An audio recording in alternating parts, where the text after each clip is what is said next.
What's up, guys? Just finished Muay Thai training, and I got a really interesting question on Instagram that I thought I'd make a video about, which is how you escaped the corporate world and started practicing martial arts full time. So, guys, we're going to talk about how I let go of my 9 to 5 corporate lifestyle and mindset, because it is a mindset above everything.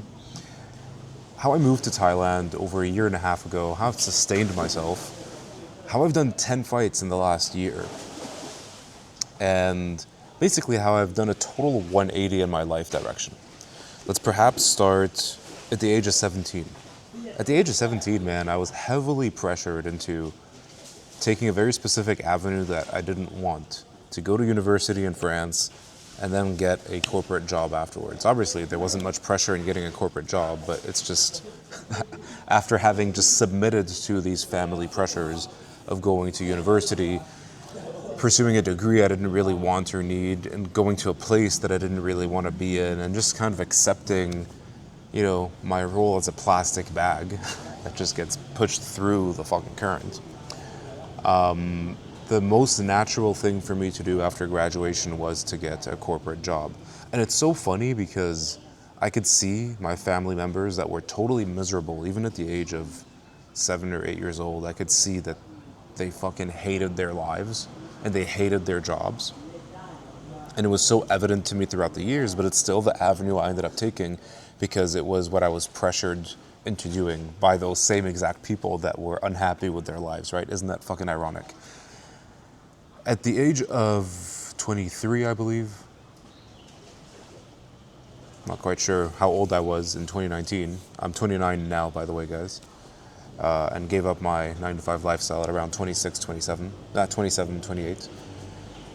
But in 2019, when I got my first ever corporate job, which was honestly a positive experience overall, it was like a big sales floor, Wolf of Wall Street style. We would wear suits to work every day, suit and tie, dress shoes, earpiece in, and we would yell at CEOs and pitch them a $60,000 product and sell it on one single cold call. It was actually a great way to improve my communication skills, and it's like a high pressure, stress situations.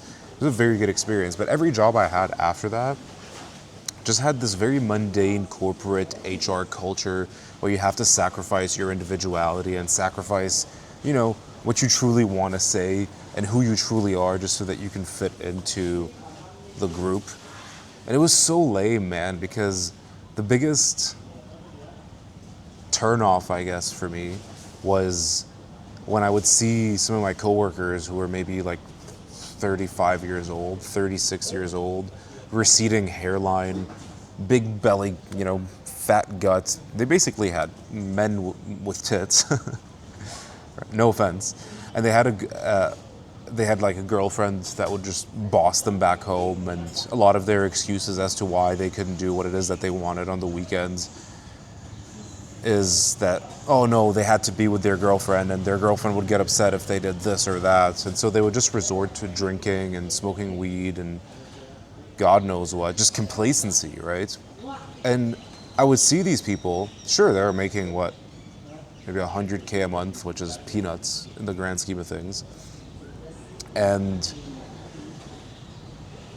I could tell that deep down they were so unhappy with what it is that they were doing. And so within 4 or 5 years of me being in corporate sales, I quickly ended up growing like a feeling of dissatisfaction and a little bit of disgust, honestly. I stopped respecting the company that I was working for, and I started rebelling a little bit. There was things that you weren't supposed to say within HR rules, right? But I stopped giving a fuck. I started speaking out about how I really felt about things. I started, telling my manager face to face, I'm only doing this for money. Which in other words basically means like, I don't like this company culture. I don't like what it is that we're doing. This is fucking lame. I just want to back myself, and I'm only here for transactional purposes. I don't actually want to sacrifice my life force and my well-being for the benefit of this startup that doesn't give a fuck about me. The shareholders don't give a shit about me. I basically came to the realization that I wanted to double down on me, the individual. I truly believe that the individual, yourself, you the viewer, is the most important assets that you can bet on in 2026 and moving forward. As the landscape changes with the age of AI, et cetera, it is the most important thing for you to not become redundant in the space, for you to not become obsolete. Double down on yourself, right? It's a bit of a tangent.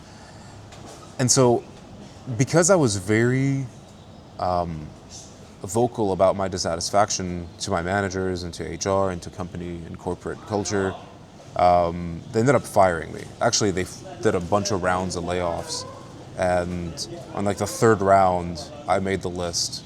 Company wasn't doing well at all. Company was doing terrible, actually. It was a very poorly managed company. And so they gave me a severance package of, I think it was $7,000, I forget. Not a lot of money, but at the time it felt like a lot of money, and it was like, whoa, they're willing to pay me to leave a job that I fucking hate anyway? Fuck yeah, let's take it. So then, not that I had a choice, but I was happy with that with that decision, right? I was thinking of quitting that job anyway. And that's when I had my first ever opportunity to move to Thailand. This was in 2023. So I was 26 at the time. And so I bought a 1-month round trip tickets because I just wanted to try Muay Thai. I always saw these short clips or videos on YouTube of people training in Thailand, and I was like, that's so fucking cool. Because at the time I already was quite deep into my fitness journey. I was hitting macros every single day. I was doing burpees obsessively. I was running. And I tried Muay Thai like a little bit here and there, but I never really went balls deep into it. So I bought a 1-month round trip, and at the time I had a girlfriend. And that's what I told her. I was just like, hey, I'm only gonna be gone for 1 month and I'll be back. I just wanna have like this hardcore training experience. But within week 3 of being in Thailand, I quickly realized that I wanted to do my first fight. It was very evident to me that I had to have this experience, and I didn't care what sacrifices had to be made. So when I extended my trip for an extra 2 months, so 3 months in total, she was quite upset. But you know what? That was an eye-opening experience for me, because I finally made a decision that wasn't based off of other people being happy. I made that decision because it's what I wanted to do out of my life. It was another big bet that I made on myself. And so I ended up doing my first ever fight. I'll make a whole separate video of how that fight went. I don't want to go on too much of a tangent here. But it was crazy. It was a big mismatch. They gave me a Thai veteran with over 100 fights versus me, who had 0 fights. And I lost by TKO in the second round. And it ended up being one of the biggest eye-opening experiences for me. And even though I lost, it made me even more obsessed. I became even more addicted to the whole process. I've come to realize that fighting is the greatest form of self-improvement and self-discovery. And that's actually the reason why I continue to fight today, and the reason why I spammed 10 fights within the course of a year, and also moved to Thailand full time. I guess to answer Mehdi's question on Instagram, what it really comes down to, if you want to escape the corporate world, is you need to bet on yourself. And you don't just need to put a small bet. If you really want to achieve the things that you want out of life, and you want to have a meaningful life and not feel regret later on, it's a matter of making a big fucking bet. It's a matter of going all in on yourself. It's not about how your girlfriend is going to feel about things. It's not about how your parents are going to feel about things. It's not about how your peers, who are not even in a situation that you want to be in, feel about things. It's about how you feel about things. What does your instinct tell you to do? What does your heart tell you to do? And a lot of times, especially when you're caught up in corporate culture and societal pressures, you're often conditioned into not listening to the heart, but instead listening to the mind, so listening to how you're conditioned, which is a big blunder in terms of life paths, because you end up creating a snowball effect of you just taking this life direction that was chosen by somebody else. It wasn't even your own decision. And you're unhappy, but you can't seem to understand why, because rather than listening to the heart, you just listen to the mind, aka other people's orders that you've been taking for a very long time. No, man, break that fucking cycle. Break the cycle of not knowing what will happen if you make your own decision. right? Because maybe you've had a safety net of like making decisions, and then because other people have walked that path before you, it feels safe. No, no, no, no, no. Take the path that has never been traveled by, the path that you want to take. Use that as data points in order to make your next move. That's the mindset that you need to have if you want to let go of the path chosen by somebody else for you, right? The corporate path, the family pressures path, and carve your own, man. Carve your own fucking path, dude. Because that's going to give you true meaning and true fulfillment here. And I get that this may not be for everybody, right? I think some people aren't cut out for this, to be quite frank. But if you watch this till the end, you perhaps have the potential to make this happen, man. Guys, I don't want to ramble too much. I just wanted to answer Mehdi's question here, and I hope this was a good answer, bro. All right, love you guys. Take care.